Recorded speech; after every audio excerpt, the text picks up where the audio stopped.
did my homework there, you see. That's okay. And now we're absolutely delighted to be joined by Daire O'Connor, former UCD footballer, former Ireland under-19 international, and now Cork City's number 10. Daire, welcome to the show. Thank you very much. Thank you for having me. So obviously the big question is, are you looking forward to getting the boots back on and playing for Cork?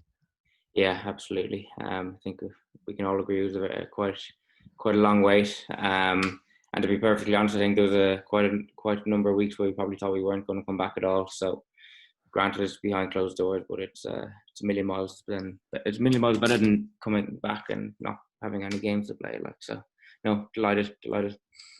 And of course, big changes with Neil Fenn coming in this season. How are you finding him, and has he changed anything post-lockdown with his training methods? Yeah, I suppose the mindset has kind of shifted, just given the lack of games now, given that it's only 13 games. And as I said just a few minutes ago, like you take that all day long over not playing any games. But like we've suddenly found ourselves in a position where we're in the bottom, more or less bottom of the table, with nearly half the games due to play. So it's very much a sprint more so than a marathon at this stage. And I think we just need to get wins on the board and points on the board and get out of the bottom two as quick as we can, and then kind of approach the season fresh from there.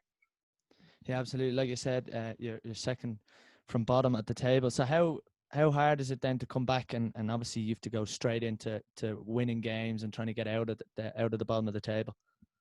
Yeah, it is difficult. Now, we the way we look at it is no matter where you are on the table, that would probably be the aim to come back in. And if you want to be a glass half full kind of guy, we're 3 points off fourth, which is the European spot now. I know it's not as black as white as that, but given that there was such a short only amount of games played before the stoppage, most teams only played 4. We had 5.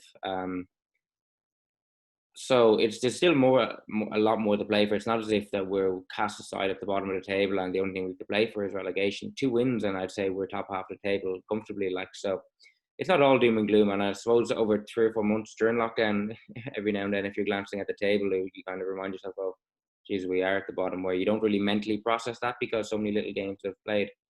But yeah, it's very much first and foremost kind of a win at all costs kind of mindset. The first 2-3 games, get confidence, get goals, get points on the board, and kind of see if we're in a position then, or if we're in a strong enough position to tackle Europe or finish higher up than that. And for people that maybe don't know, John Caulfield was in before Neil Fenn, and it's fair to say there's quite a contrasting style of football to what Neil wants to bring in. How hard is that maybe for the players that were there to adapt to it, and obviously some of the new guys they brought in? How hard is that to go from a different approach into trying to play a more freestyle football, which probably suits the likes of you? Yeah, I definitely would have kind of noticed it when I first went to Cork compared to when I was at UCD. Not that it was a worse style of play, but there was little build up out from the back, and it was very much more pragmatic approach, I suppose. It was just put them under pressure, play in their half, don't take ridiculously unnecessary risks. And to be completely fair, it worked for them for 3 or 4 years. They were one of the top sides in the country. So once I got used to that, it took very, very, very not long to get used to that. But I think the players or the squad we had last year, they probably peaked in 2017, 2018, and I suppose just the turnover of players that happens every good team they kind of go in cycles. And I'd say 2017, that great team that won the double, their cycle probably ended by the 2018, and I don't think the club or the board or the management or the players themselves probably realise that until it happens. And sure, it's always too late by the time you identify it. And then when Fenn came in, it was probably more resonated to my UCD days. It was very much kind of play at all costs, 2 centre backs splitting the box, trying to get out, turn and play through the thirds. And not that it was successful straight away, by the way. I think Fenn had a turbulent enough start when he first came in. We took 2 or 3 games to get our first win, but I think what he knew, once he could get us with his own batch of players at the start of pre-season, things would kind of kick on. And obviously the virus didn't help halting that. So we've had another 4 weeks to hone in on his style of play. Just on the lockdown side of things, so was it just purely, I read somewhere that you got like a big program from Cork City in terms of keeping fit, but was there any tactical videos discussed, or how would he go about implementing that style of play during, obviously, when you weren't playing for 4 months? Yeah, look, we had a few Zoom calls. Now we didn't have our pens and paper out, kind of dotting down tactics and whatnot. But We spent a lot of time at the start of pre-season, and the reality of it is probably what we worked on didn't really come to fruition straight away. It wasn't really seen on the pitch. Like, one glance at the results, we lost 3-0 and 6-0 to Rovers in Dundalk. Like, it was not much positive you can take out of them. So things were getting better. I know we still lost the patch, but the performance we put in there, tactically, what we worked on came kind of more to fruition. And then during the lockdown, in the various Zoom calls, he was trying to hone in on different things that we'd worked on. But at the same time, it was difficult for him because he'd be speaking to a batch of players, not knowing if they were going to be still with us by the time we're back, because their loans were up. So it was difficult, I'd say, for him, deep down, knowing, okay, I'm telling you guys this, but I'm not sure if you're not even going to be here to implement it by the time we're back, because originally we were meant to be back, I think it was mid-April, then it was delayed to May, then it was June, and sure, it's August now by the time we're actually going to be back. So yeah, I feel for him in that he hasn't been dealt the easy hand, I suppose, since coming in. And last thing on that style of play in terms of a manager implementing it. So obviously I've never played professional football. What level of detail are you guys going into in terms of, are you working on goal kicks, for example, and where everyone needs to be at certain times, or how Yeah, so normally what happens is on a day you kind of know in advance it's a tactical day. So you'd meet and we'd be inside first and we'd go through it on the board. So you normally start either pressing from the front or playing out from the back. They're the two types of kind of the main tactical elements to every game. So we come in, we have a meeting. Okay, today we're going to focus purely on working out from the back. He'd go through it on the tactics board on what way he wants to do it, and then he'll either show a video of us of how we didn't do it right in a game gone by, or he'll show a video of a Prem team or different leagues across Europe of teams how they do it, and he'll compare it. And then we'll go out, we'll do a warm up, we'll do kind of a phase of play that is very much stop start. Okay, so keeper played out, everyone shuffle across, play it, shuffle across, and it's very, any player will tell you, they will, like, if they're lying to you to tell you if they enjoy it. Like, it's very much stop start. You only enjoy it when you're on the pitch in a real game and it works. But listen, it needs to be done, and then we'll do that phase of play. And then the next day we'll go over. So the training session's videoed, and we'll send our individual clips of what we did right and wrong in that particular day. So the level of detail is quite intense, but you need to kind of be on the ball, because if you're not doing it right, you kind of get found out fairly quickly. And then, of course, you're going to have to get used to the lack of fans. And you've played a couple of pre-season games behind closed doors. What's that like compared to, the atmosphere from the shed end in Turner's Cross? You're lacking that drive and momentum that might get you through second halves of games. Yeah, even like, obviously I still don't know what it's going to be like, because most preseason games are kind of dead atmosphere anyway. You never really get massive turnouts there. But like, even from looking at the Premier League, like, I know they have the fake sounds and whatnot, but I find it hard to believe they're fully at 100% without the fans there. Like I'm not doubting their efforts, like they're giving it their all, but the fans do draw that extra bit out of you, like especially when it's a dull enough game, like they kind of get you going. Or if you have a slow start and you're kind of even if you're getting booed, it kind of gives you a kick up the backside to, I need to kind of get my act in order here, otherwise I'm going to be walking down the tunnel and I get 2,000 people booing you. Like, so it adds pressure, but then when you're doing well as well, it gives you that extra urgency. Like, I'll always go back to that game we beat Hearts at the start of the season. Like, we had a shocking performance. Like, we went 1-0 up by a set piece, and I'd say for the last 20 minutes we were just digging in our heels trying to see out the result. And the crowd behind us in the shed just kept singing and kept singing. And it sounds cliche, but like, when you genuinely, not many people ever experience being on a pitch, hearing 2, 3, 4, 5,000 people singing for you. Like, it's a surreal experience, and it does urge you to work that bit harder. And I think we'll probably be most affected out of a lot of teams not having our fans involved. And then you've all met back up as a group. Is that great feeling of coming back with the lads? Is probably something that you really missed over the lockdown. Yeah, that's the thing. Like, physically and from a fitness point of view, we all came back in good enough nick as if there wasn't really lockdown, because we were doing 5-6 sessions a week, except just on our own. So that wasn't really a problem. It was the social element. Like, you'd weirdly look forward to the Zoom calls once a week just to get slag your mates in the team or just chat away and whatnot. Like, as anyone missed their mates, like, footballers will tell you, like, most of their best mates are their teammates, like, because there's such a limited social life. You can't go out and have a few beers every weekend or every Monday, Tuesday. Do you know what I mean? Whereas we're just in training. They're our mates. Like, that's who you miss the most. And when we came back, yeah, it was good. Like, obviously, there was no hugging or kissing or any of that crap of what's going on, like, and a few elbow touches. But by the time you're back on the pitch, like, you're laughing, like, And then you're at the launch. it's good fun. You're at the launch during the week of Watch LOI. What do you think of that initiative, and can you see it actually going further on into next season and even when crowds come back? Yeah, I think the league's been crying out for it for a long, long time. To be honest, I think the value that it is, I think it works out as nearly €1 per game. Like, I think you don't get that anywhere else, any other league across the world.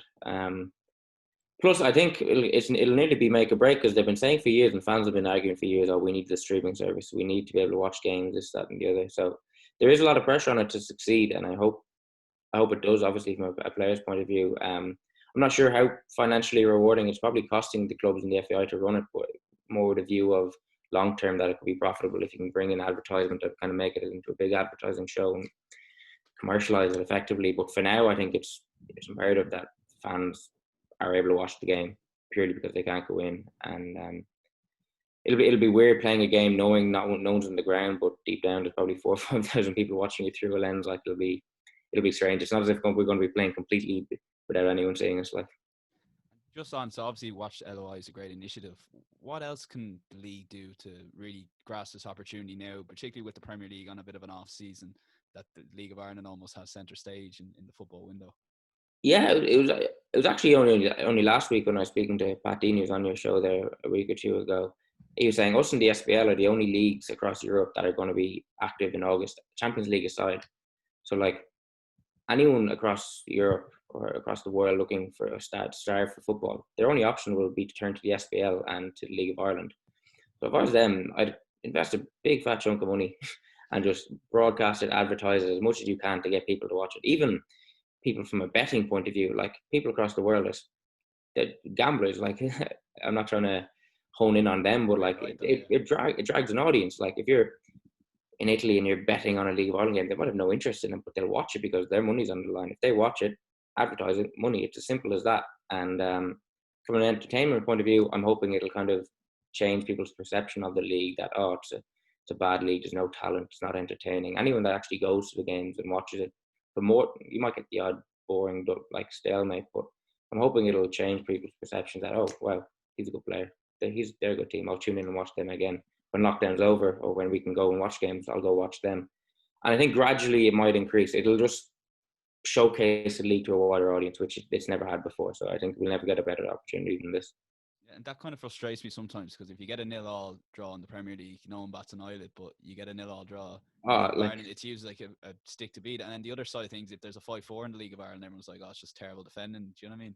Yeah, it's catch-22. Like, I mean, there's some of the Premier, like, obviously the standard of play is a lot higher, but some of the Premier League games you watch that finish 0-0, like, not like random mid-table teams that play each other, they still attract millions watching them. But the game's on. After 10 minutes, they're just glancing at their phone, scrolling through Twitter. They have no interest in the games. But all of a sudden, if a League of Ireland game is like that, as you said, it's just, oh, this is boring. Or then if it's a 5-4, it's terrible defending. So yeah, we're hard bunch to please. Like. You do sense there's a real chance for the League of Ireland and the FAI to really grow the league, because you mentioned there that the only two European leagues going. There's also no international football where there would normally be a European Championships or a World Cup. Yeah. So you really do feel, so it'll be interesting to see how that goes. And then obviously with it, the Watch LOI, how do you think, obviously I think it's Bows up first up for yous. How are you looking forward to just getting back onto the pitch and obviously coming up against a Bows team and a team that you know a bit about? Yeah, ultimately that's what it all comes out. You can have all the bells and whistles outside of football you want, but it's still going to come down to 90 minutes of football, and that's what we spoke about today under the gaffer Neil Fenn. He was like, look, the first week back, obviously, you've all these promotions. There'll be interviews in the paper. There'll be predictions. There'll be, oh, are Cork going down? Or who are Cork bringing in? Are they going to be this? Are they going to be that? But ultimately, you're preparing for a game for 90 minutes that you've waited 5 or 6 months for, and that not to complicate it more than that. Don't do anything more than you've done. Don't hype it up more than any other game, because you'll just get frozen out or it'll bypass you. Which it's happened to me before. It's happened every game, every player at some stage in their career. They look forward to a game for so much. It could be a cup final. It could be the first game back of the season. It could be anything. And the more you build it up and you hype it up, it often becomes a letdown because you're so focused on the occasion rather than the actual game. And that's often spread about. But that's why he kind of just brought it down to, it's your bread and butter, 90 minutes, it's a game of football. First and foremost, just enjoy it. And like, it is very cliche, but if you enjoy the game, you often do a lot better than when you're just kind of, your touch is wrong because you're anxious and whatnot. And now you've played a bit on the right and on the wings, and then you played a little bit more through the middle at times for Cork. Is that something you've kind of enjoyed, that little bit more freedom to link the play, or do you prefer being on the wing and creating chances? Ironically enough, I spoke about this a week or two ago with Cork. I've actually spent the majority of preseason as a number 10, whereas last year I found myself out right. And I whether Cork fans realise it or not, I've been a number 10 all my life. I signed for Cork as a number 10 and attacking midfielder. It was only an injury to Kyle Shepherd at the start of last season that put me out on the right. And in hindsight, I probably did a little too well at the start of the season right wing that I just ended up staying there. And I waited a full season to get back into number 10. So we played Wexford at home, I think, and Galway away. In this preseason, I played as number 10. I loved it again. I loved every minute of it. Now, that's not to say I won't find myself playing right wing either. But if you'd ask me which I prefer, definitely I prefer more central. I think you can affect the game a lot more. There's times where people come watch me and I'd be out of the game for 20 minutes. You just get isolated out there. Sometimes you just find all the players going up the left wing, you're on the right wing, you're just hugging the touchline, waiting for the ball. And by the time the ball comes over to you, you've lost your sharpness from a few minutes ago. So when you're in the middle, you can dictate things. And I think that's when I'm at my best, especially from coming from UCD. I think we're at a quite successful season there, number 10. And you're saying you can dictate things from number 10. What's your role specifically in the system in terms of, are you allowed a bit of freedom to drop deep if you choose, or is it a little bit more rigid depending on certain game situations and stuff? It does vary from an attacking point of view. When we're on top, traditionally, and in any system, and in our system, a 10 can kind of practically do what he wants within reason. Now, a 10's not going to drop in between the two centre backs. That's just dumb. Like, you're not going to affect the game in a positive manner in the final third. A 10 should probably be at his best when he has the ball. He can do whatever he wants in the final third. Anything outside of that, there is probably tactical limitations on it. And then off the ball, it's very much number 6 is practically your man. Like, he can't, not in a Gaelic point of view, like man marking, but if the 6 is getting on the ball and dictating things, you really have to tune in. And that's where a lot of 10s probably lack the defensive discipline of it. That there's a lot of work on tracking back and making sure the 6 doesn't dominate the game. And then obviously when you have the ball, it's the 6's job to kind of look after you. So it comes into a right battle, but it's an enjoyable one, no doubt. Is that something you've worked a lot on with Neil? Your positioning, especially out of position, then when you come up against the likes of Chris Shields for Dundalk, who can really take a game and control a game. Is that something you've worked on, positioning out of possession? Yeah, absolutely. I kind of spent nearly the year learning how to play right wing. I think on the ball I would have been grand. It's just defensively you need obviously if you spend such a long lengthy amount of time playing in a certain position, certainly muscle memory at that stage, you just do it off by heart. But suddenly if you're thrown out in the right, defensively on the ball you might still play the same way. Off the ball it's a completely different ball game. You have to tuck in, you have to go out wide, you have to track back and whatnot. So suddenly I spent a year doing that. So when I had to move back into more centrally there a few weeks ago, I had to kind of re-jog my memory how to play as a number 10, as strange as it sounds. So yeah, there has been a lot of work kind of done, especially with videos. They've been very good, like Joe Gamble and our video analysis guy have been sending me individual clips via WhatsApp, being like, oh, look what Willian did for Chelsea in this game. This is how you need to do it. And they compare it then to what I did against Wexford. Now, it's a bit of a contrast in ability, but the effort is there from them definitely to help us in that sense. And then it's all about, in the offensive position, is trying to pick positions in between the midfield and the defensive line. Is that something that under Neil Fenn and under Collie O'Neill, two style of managers who like to play out from the back, who like to keep possession, is that something that as a number 10 it just suits you down to the ground? Yeah, I think I'm at my best when I have to get the ball in the space between the midfield and the defence on the half turn, and I can just drive at them, either draw a foul, draw a man, slip somebody in, or go all the way and shoot. I think there are 3 or 4 options every time if you get the ball. And I think any number 10 would be confident if they get the ball in the half turn every couple of minutes, they'd be fairly confident of creating enough chances to try the game to win it. It's when you're playing against teams that are compacted, that block those gaps, that's when you often hear about the number 10, he went missing that day. It's not necessarily that from a number 10's point of view, I don't think it's them going missing. It's the opposition doing a good job of just preventing them getting the ball. And like, it can be very frustrating. I've had games where you're running around like a headless chicken trying to find space, and it just doesn't seem to exist. And it's not from a lack of effort, but you'll still be called after the game, oh, he went missing. He didn't work hard enough. He didn't get on the ball. Whereas you check your stats or your GPS and you've run through the roof, you just haven't got the ball. And it's a frustrating one. Probably suits the summer football as well. I can't imagine it's too easy when you're playing up in Finn Park in a November game and the ball's bobbling along. It probably suits the nice crisp pass that turn across might have with 3 months off football. Yeah, absolutely. To be honest, actually 17 turners across, we haven't been down there, but we probably haven't even been allowed, to be honest. But I'm expecting it to be a carpet. If it's not, I think we'll be bitterly disappointed at this stage. The groundsman have had no excuse. Thanks for that, Daire. We're just going to run through some quick fire questions. First of all, your favourite stadium you played at? So it can be League of Ireland related, or it can be a club ground, or whatever you think. Probably a bit of bias, but I genuinely would say Turner's Cross. I haven't played in that many like 4-seater stadiums, especially in League of Ireland. I don't think they really exist of like 4-stand stadiums. I played in Taiwan in the World University Games, and if you ask me the name of the stadium, I haven't a breeze. But there was 7,000 or 8,000 people. It was my first ever time playing in front of a crowd, and we won the game. So that obviously stands out. But unfortunately, I've never actually played in like your Aviva type stadium or any big things like that. It's definitely on the agenda at some stage. But for now, I'll probably say Turner's Cross. Yeah. The Cork fans will be happy to hear that. Who's your sporting hero growing up? So your sporting idol. The obvious answer to give would be Messi for obvious reasons. I thought he'd be the best player of all time, to be honest. But from a general point of view of somebody I looked up to that I can replicate, because nobody's able to replicate what Messi does. I've often said, like, at prime, Alexis Sanchez in his prime, when he was at his best at Arsenal, at the Barcelona days, I would have looked up to him as somebody that you could try replicate his style of play off. He was just so direct and so sharp that he was unstoppable in his prime. Like. The best player you've ever played with, so a teammate, your best teammate. I'm going to marginally cheat in this one, and I'm going to go with five-a-side. I played five-a-side with Raheem Sterling when I was under 15. I was on trial with Liverpool, and he had just signed, and he was training with the 18s, and I was brought up to train with the 18s, and he was on my team. He was a joke. He didn't pass the ball, but I'm going to give him as you're just going to name drop him in there. But from an 11-a-side point of view, the best player I ever played with.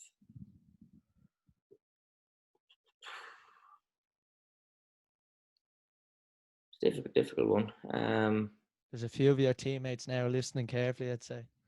Yeah, if you go back to the UCD days, I suppose that's probably the best team I've ever played in when we won the league. If you look at the players that have gone on and had careers, even though they're still very young, you've Gary O'Neill, Neil Fruge and Liam Scales at Shamrock Rovers, you have Georgie Kelly, Greg Sloggett at Dundalk, you have Conor Kearns, you have Jay McClellan at Pats. Like, every one of that team, unfortunately, got picked apart. I think it would have been. Now, I'm the one that kind of ironically started that trend of leaving first. But if we'd have kept that team together, I think we would have had a very decent team in the League of Ireland Premier Division. Best advice you ever got?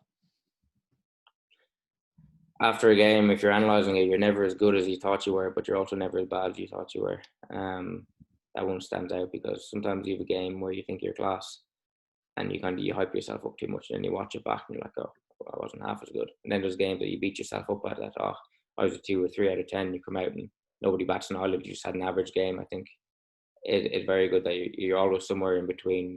As good as you are, as bad as you are, you land somewhere in between. I think that kind of, as a footballer, you need to remind yourself of that very often. The funniest thing that's happened to you or a teammate on a pitch?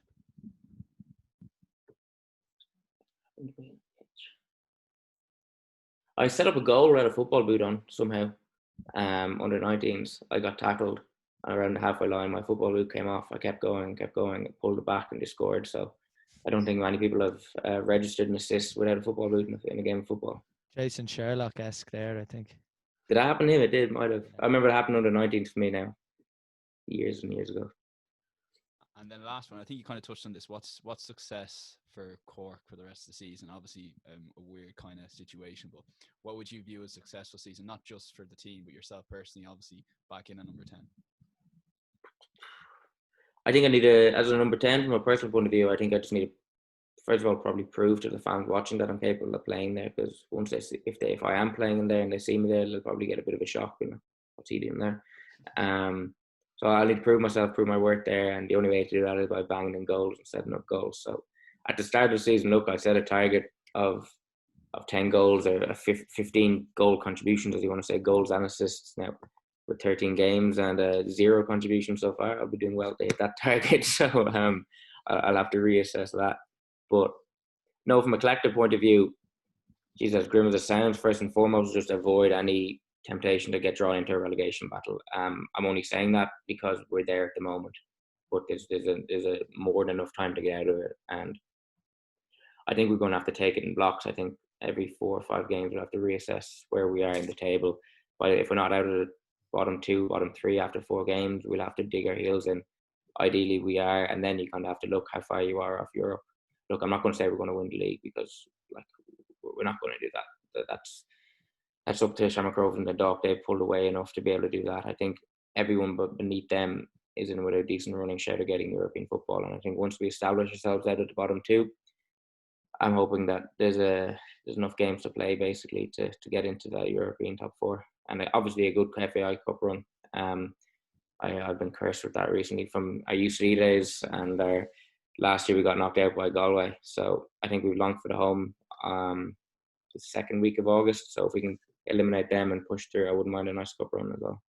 And a team, Neil, now as well. Daire, thanks very much for your time. We wish No you and problem. Cork City all the best, and hopefully European football can return to Turner's Cross as soon as possible. Thanks. Please God. Thank you for having me. Cheers, Art. Bye-bye.